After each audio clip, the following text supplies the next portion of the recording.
This is my own theory. This is my own theory. Kapag ang House Speaker na palitan, pwedeng manganib si Pangulong Bongbong. Totoo. Pwedeng manganib si Pangulong Bongbong Marcos. Kasi ang House Speaker pwedeng maging presidente po yan, mga kababayan. Sa mga di nakakaalam, anytime. Ang gagawin lang yan, mga kababayan ko, gagawain ng kudita. Kudita talaga. Kudita. O gagawa ng problema yan. Kapag bagsak na ang administration at nawala na ng loss of trust yung mga kaalyado ni Pangulong Bongbong Marcos sa kanya, saka i-entrada to si saka i-entrada tong bagong House Speaker. Kaya ginagawa nila ngayon, ginigiba nila si Martin Romualdez. Kasi si Martin Romualdez, isa sa pinakamatinding haligi ni Pangulong Bongbong Marcos. Kumbaga sa gatekeeper, sa soccer, alam niyo sa soccer sa laban, yung nakaganon sa gitna, ganon ang role ni Martin, mga kababayan ko. Ganon ang role ni Martin. Bago ka tumagos doon, makapagpuntos ka ng bola at masipa mo pa, bago mo pa masaktan yung presidente, ay dadaan ka muna sa mga kamao ko. Ganon yun, mga kababayan ko. Dadaan ka muna sa mga kamao ko. Ganon ang role ni Martin, para maintindihan nyo. As a congressman.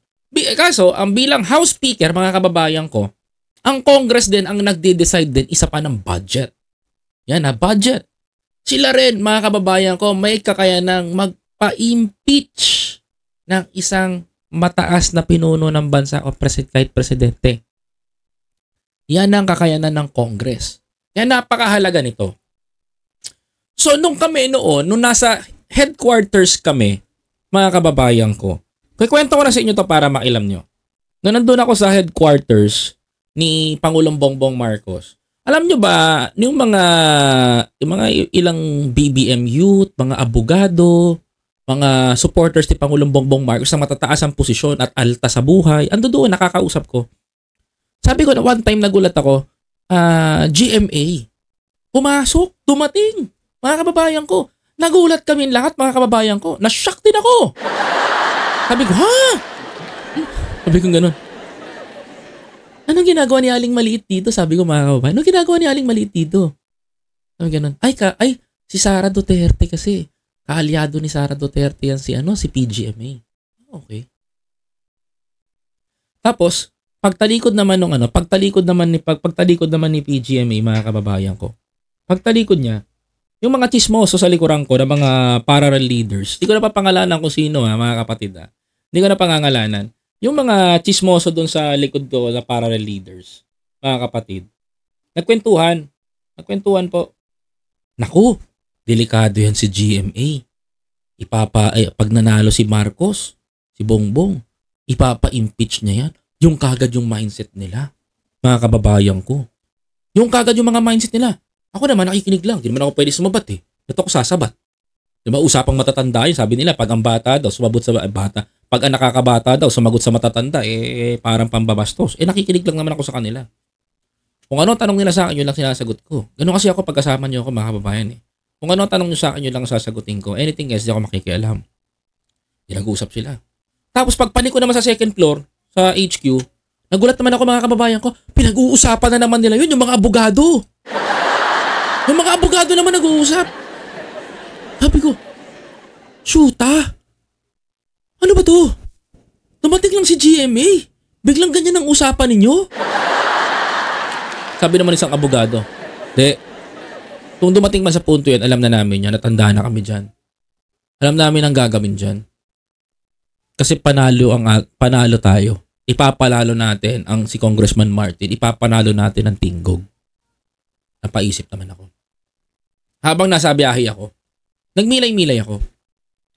Ay, House Speakership ang kukunin ni Congressman Martin. Ay, papanalo nila yung tinggog party list. At papanalo nila yung mga kaalyado nila. Kaya pala nagulat ako. Ito pala yun. Sabi kong ganon. Okay. Tapos nung nanalo si Bongbong Marcos, eto na. Dumating na si Kong Martin sa ibabaw ng House Speakership. Dumating si Sandro Marcos. Dumating na ito na. Nanalo na lahat ng kapartido. Mga kababayan ko. Nagkagulatan kami sa nangyari. Yan pala yung nangyari. Tama-tama yon. Kasi nasabi nun, ang po-protection kay Marcos, kay Bongbong Marcos, ito kay President Marcos Jr., mga kababayan ko, ay si Martin Romualdez. Mga kababayan ko. At yung mga nasa babang congressman ni Martin Romualdez. Yan ang susuportahan nila si Congressman Martin, sinusuportahan ni Congressman Martin si Pangulong Bongbong Marcos. The more na malakas ang nasa baba natin, the more na mas malakas ang nasa ibabaw. Bakit walang makatibag kay Pangulong Bongbong Marcos? Because the gatekeeper is the beast ng house. Bakit mga kababayan ko? The main player. Ganun si Martin. Yun yung role niya ngayon. Maraming nagagalit kay Congressman Martin. Even ako, nagalit ako nung una. Akala ko baboy lang to na nakatayo dun sa taas na tamang kengkoy lang. Pero nung nalaman ko yung role niya as a House Speaker, mga kababayan ko, may mahalaga siyang role kung bakit si Bongbong nananatili pa ngayon. The last time what happened? Tinibag si Martin, di ba? Natunugan kagad nila. Tama ba ako? Natunugan kagad nila. Nung natunugan nila, nakitibagin si Martin Romualdez sa House Speakership, anong ginawa? Sinolid ni Martin lahat ng mga congressman na nandoon. Anong ginawa nila kay GMA? Sinipa nila sa baba si GMA. Baliktad ngayon ng hagdanan si GMA, mga kababayan ko. Bakit? Tinangka nilang agawin yung position ni Martin. O ano nangyari sa pag nawala si Martin, mga kababayan ko, mga kapatid, there is the torture na mangyayari, na masasabi kong torture. No? Sorry for my words, but this is the torture. For example, nakuha ni GMA, mga kababayan ko, yung position ni Martin at nasipa si Martin sa baba ng hagdanan. Mga kapatid, ano mangyayari? Pwede nilang torturein si BBM. Pwede nilang torturein. Pwede nilang maging alalay si BBM. Pwede nilang maging utos-utosan si BBM. Pwede nilang gawing bata si BBM na pag hindi ka sumunod sa amin, ipapa-impeach ka namin. Pag hindi ka sumunod sa akin, ipapa-impeach ka namin. Kaya ito si Aling Maliit, mga kababayan ko, delikado pag nasa taas. Kasi role play niya yan eh. Yan ang diskarte niya. Based on my analysis mga kababayan ko mga kapatid, yan ang pwede mangyayari sa situation kapag naalis si Martin. Ngayon, mga kababayan ko, hanggat si Martin ay nananatiling nandiyan dyan at nananatiling nakatayo yan dyan bilang gatekeeper ng Malacanang, mga kababayan ko, walang pwedeng magpatumba o magpabagsak kay Pangulong Bongbong Marcos. Yan ang gusto ko sabihin sa inyo para malaman ninyo, mga kababayan ko. Ngayon, maiintindihan nyo to. Bakit sinusuportahan ni Martin at nilalaban ni Martin ang yung mga congressmen niya? Para malaman natin. Diba? Bakit niya binibigyan ito? Bakit niya tinutulungan yung mga congressmen siya? Also sa mga makabayad black. Inaaway natin yan. Bakit ngayon nagiging pro-government yung mga yon? Because of what? Nakitaan nila si Martin Romualdez ng isang mabuting kalooban kaya tinutulungan nila. Wala kayong makikitang nagrarally ngayon, mga kababayan ko. Yung makikita nyo mga nagrarally na yan, mga kababayan ko, yung hindi ka alyado ng Makabayan Black. You know, the Makabayan Black is alyansa yan ni Joma. Pinakamagulo sa lahat. 'Di ba? Mga kapatid, pero ngayon tingnan nyo. Nagkakaroon tayo ng People's Initiative. Kita nyo tumutol ba sila ngayon? Hindi sila tumututol. Mga kababayan ko.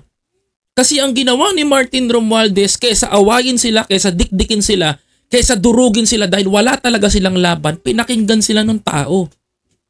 Pinakinggan sila ng mama, habang pinapakinggan sila ng mama, na-enlighten ito si bakla, na-enlighten din to si ACT teachers, na-enlighten din to si kabataan. The only way solution is kausapin sila, mga kababayan ko. O yun ang ginawa nila. And right now, kita mo, sinusulong yung pirma. Kung nalaman nilang charter change yan, numero unong mga reklamador yung mga yan. Tama? Ayaw nila dyan. Kasi para sa kanila, federal form of government. Federalism ang pinakamaganda. Revolutionary, gayahin natin ang China. Pero na gusto nila eh. Diba? Pero nung kinausap ni Martin yung mga yan, ni Martin Romualdez yung mga yan, ano nangyari, mga kababayan ko? Kahit sila mismo na-enlighten at naunawaan nila kung bakit nagsasalita si Martin ng ganun. And tumayo yung matanda doon. Tumayo si Martin Romualdez sa pulpito. Sinabi niya, ipagtatanggol ko kayo sa kahit sinong gustong manakit at mang-api sa inyo. Nung tinayuan sila ni Martin, hindi na mukhain ng high moral yung mga congressmans. Diba? Bakit? Mga kababayan ko. Can you imagine nung sinabi ni Martin yon? Tumayo si Martin for the congressmans. Bakit? Pag walang tumayo para sa mga congressmans natin, walang tumayo para sa Congress natin, walang mangyayari sa atin. Mauulit lang at mauulit yung dynasty iniwanan nila na may pagnakaaway ni Fiona, pabababain sa pwesto. Pag hindi gusto ni Fiona, pabababain sa ganito. Pag hindi rin gusto ng anak, pabababain sa ganito. 'Di ba? Ngayon, saka nyo sabihin mga kababayan ko na pangit ang charter change. Pangit ang People's Initiative. Saka nyo sabihin sa amin yan, mga kababayan ko. Kasi ako kaya ko ipaliwanag sa inyo right now eh. Kaya nga ayaw nila kay Martin because nagsusulong si Martin ng People's Initiative. Ngayon mga kababayan ko, sinabi ni Pangulong Bongbong Marcos, ang People's Initiative daw po mga kababayan ko is hindi nakadesign for global economy. Ano sinusulong ni Pangulong Bongbong Marcos right now, mga kababayan ko? Global economy. Eksakto mga kababayan ko, yun ang gusto niyang mangyari sa Pilipinas. Nang umunlad tayo. Kaso yung constitution natin, hinaharang yun. Mga kapatid. For example, sino gumawa ng constitution? Si Cory. Tapos ano ginagamit ni Marcos noon? Federal form of government. Ayaw. Sino ngayon ang pumipigil sa pag-unlad ng Pilipinas? Para makapagpapasok tayo ng global investors. Mga kababayan ko. Yung ginawa ni Cory. Mga kapatid. Ngayon mga kababayan ko, isinusulong natin ang People's Initiative. Inilalaban natin ngayon yan. At isa ako sa mga gustong mangyari sa Pilipinas yan. Bakit natin sinusulong yun? Kasi gusto natin ng bagbabago sa bansa natin. For 36 years, wala tayong kinita, wala tayong maayos na pamumuhay. Yung ibang tao mahirap. Wala tayong maayos na tahanan. Samantalang nung panahon ni Marcos, meron tayong teacher's bliss. Sa panahon ni Pinoy, mga kababayan ko, sinilip ko lang yung tulay. May mga nakatirang tao, kumaway pa. Diba? Sa panahon ni Ramos, sinubukan niya, pero mas pinili pa rin na umalis ng bansa. Diba? Mga kababayan ko. Yan yung demokrasya na sinasabi ninyo. Na pinapalamon nyo, sinasaksak nyo sa utak nyo, sa iniisip nyo na ang demokrasya ay napakaganda sa bansa natin. But suddenly, this is the reality. Mga kababayan ko. Kung hindi nyo paniniwalaan yung sinasabi ko na sinabi ni Pangulong FEM noon, 20 years from now babagsak ang Pilipinas and it will happen right now. Lumagpas na nga ng 20 years lagpak na nga ang Pilipinas. Ayaw nyo pang bumangon. Kailan pa kayo babangon pag ano? Sing hirap na tayo ng ibang bansang mas mahirap pa sa atin. Sing hirap na tayo ng Haiti. Kailan pa? Kailan pa tayo tatayo sa sarili natin mga paa kapag bagsak na tayo?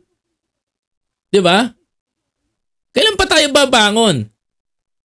Gusto niyo ipagbangon kung kailan lang aahon ng Pilipinas, kung kailan lang babangon tayo. My God, mga kababayan ko, nakakasawa na.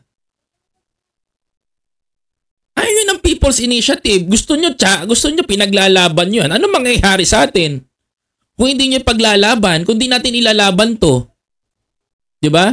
Tapos sasabihin nyo, People's Initiative, gawa-gawa lang ni Martin yan. Kasi ganito, ganyan. Kasi maganda kasi ayaw bumaba ni Martin sa pwesto. Pero pag binasa mo yung papatupad nila, hindi naman con-as. Diba? Yung con-as naman ang gusto nilang mangyari. Wala pa nga sinasabi na mag-extension ng termino, pero inunahan na nila. Nauna na sila dun. Hindi. Ipapasa niya magkaiba ang con at con-as. Hindi ako nagkakamali. Mga kababayan ko. Pero kung titignan mo yung ginagawa nila, hindi pa sinasabi dun kung makakaroon ng extension yung pamumuno nila. 'Di ba? O tapos dako tayo dito, mga kababayan ko. Para maunawaan nyo kung bakit pinupukol sa Congress to. Dako tayo dito. Bakit si Congress? Bakit si Senate? Umaalma. Oh, bakit si Senate umaalma ngayon? Some of the senators, hindi pabor sa charter change. Ayaw sa People's Initiative. People's Initiative, ang ibig sabihin yan, taong bayan nag-organisa. Sino ba, tatanong ko dito, sino ba naghalal sa mga senador? Taong bayan. Tama? Taong bayan. Sino bumoto sa mga senador? Taong bayan. I don't want to mention the name of the senators, but some of the senators did not agree sa People's Initiative. Bakit? Mawawalan sila ng posisyon, mga kababayan ko eh. Sila ang mabubura dun. Diba? Sila ang mabubura dun kapag napasa yun.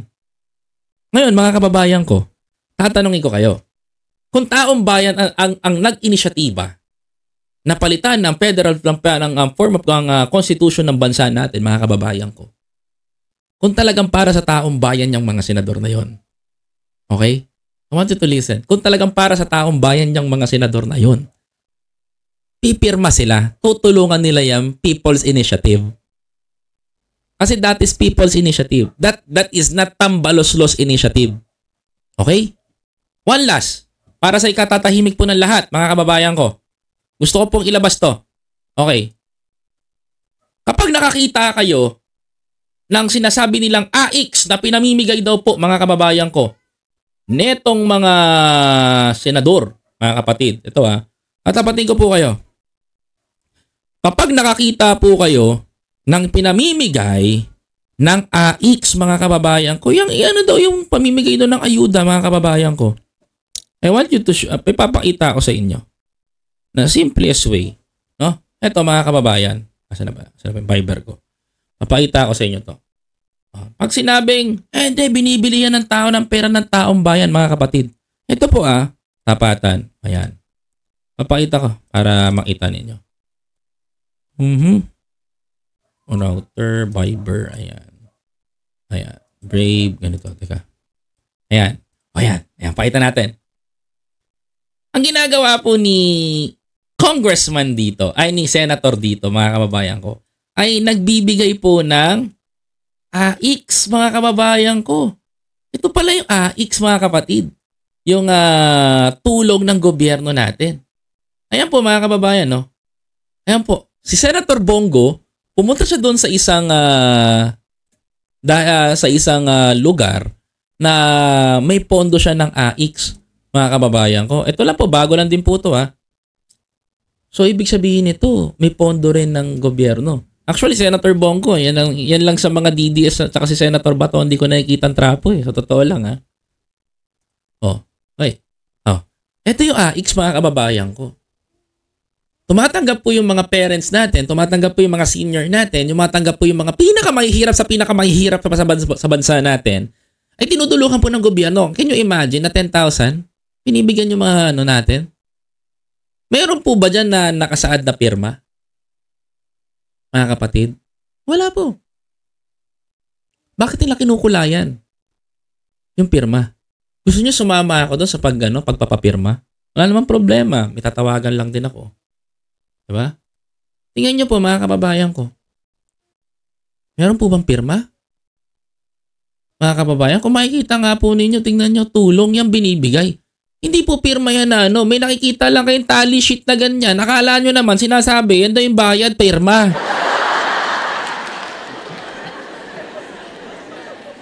Ay, tingnan nyo. Kitang-kita nyo naman, si Badong Aratilis pa nga atong nagpapapirma, Si Badong, pro People's Initiative din yan, mga kababayan. Si Buds. Imagine yun, mga kababayan ko. Diba? Yeah, I'm just joking. No? Kita nyo. Yan yung AX. Yan sinasabi nilang binabayaran daw yung puri ng mga tao. Which is not true. No? Si Senator Jaime nga bukas pupunta ng Norsagaray, Bulacan Mamimigay ng AX with Brother Eddie Villanueva. My God, tulong yan ng gobyerno. Makinig kayo, tulong yan ni Marcos Jr. Tulong ni Marcos Jr. Tulong yan ng ating gobyerno para sa mahihirap na Pilipino. Ba't kinukulayan nila ni Fiona? Ba't kinukulayan ng ibang senators? Ba't kinukulayan? Ano ba mga kababayan ko? Hindi ba kayo naaawa sa taong bayan?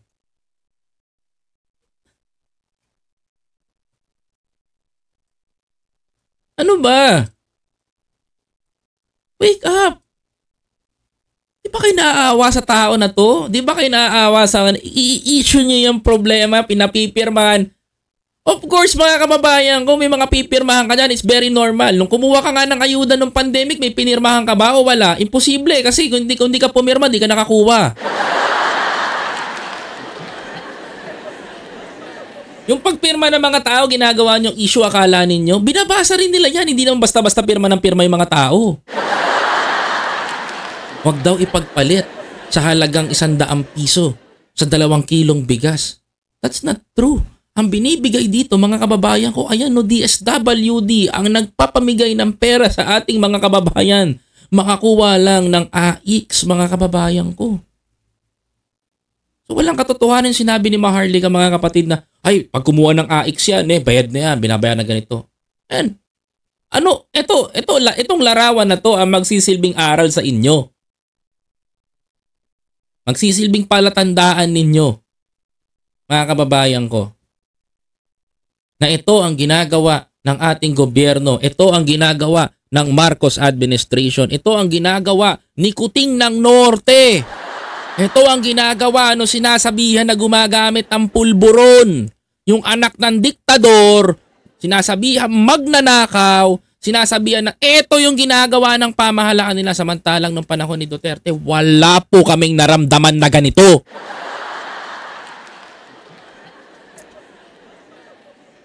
Sino nag-initiate niyan? Government. Sinong ulo?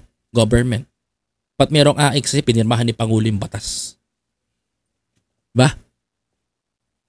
Ngayon. Nung panahon ba ni Digong, meron ba tayo niyan?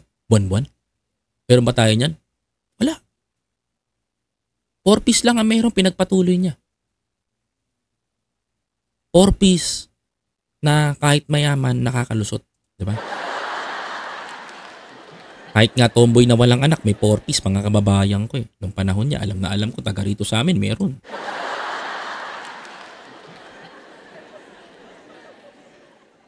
Ngayon, nung naisa batas yan mga kababayan ko, sinulong ni Pangulong Bongbong Marcos, binigay sa taong bayan. Can you imagine na ibabalik sa taong bayan yung pera nila? Yung buwis na binabayaran nila?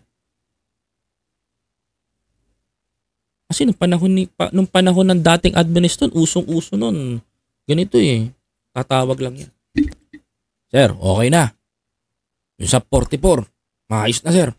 Nakailusong na natin ganun sir, walang problema yan. Nung panahon na yun eh. 4 piece ang uso, mga kababayan ko. Uy, si Maharlika. Uy, maayos ka dito. Ayos. Okay na, yung sa 44, naisulong na natin sir. Kuha na natin si Marwan.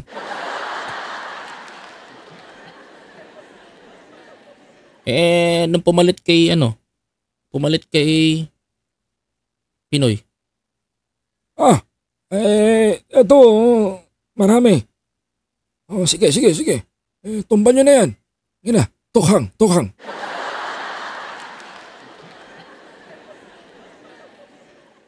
Nung dumating si Pangulong Bongbong Marcos, mga kababayan ko, diktador! Magnanakaw! Hindi dapat pagkatiwalaan ng anak ng diktador! Walang gagawin sa bayan yan! Magnanakaw lang yan! Kasama si Lisa Smugs, kasama si Martin Tambaluslos. Ano gagawin nila? But instead na si Pangulong Bongbong Marcos balikan sila, ang ginawa ni BBM, nagtrabaho na lang ako. And this is the result. Wala akong maiaangal. Wala akong maipapakita sa iyo at may pagmamalaki sa inyo kundi yung gawa ng Marcos administration. Okay? Na kahit na mismo kapatid niya, mga kababayan ko, nagbibenepisyo ng AIX. Okay? Kaya, pilit nilang ginigiba ang Marcos administration because the only way na mapababa nila si Pangulong Bongbong Marcos, kaya si Pangulong Bongbong Marcos ay magkudita o kunin yung posisyon ni Martin Romualdez. Yan yung pinaka the best and easiest way. mga kababayan ko. Now, mag-iisip ka pa ba? Magtatanong ka pa ba? Mga kababayan ko, samahan mo kami. Tulungan nyo kami. Pirma tayo, mga kababayan.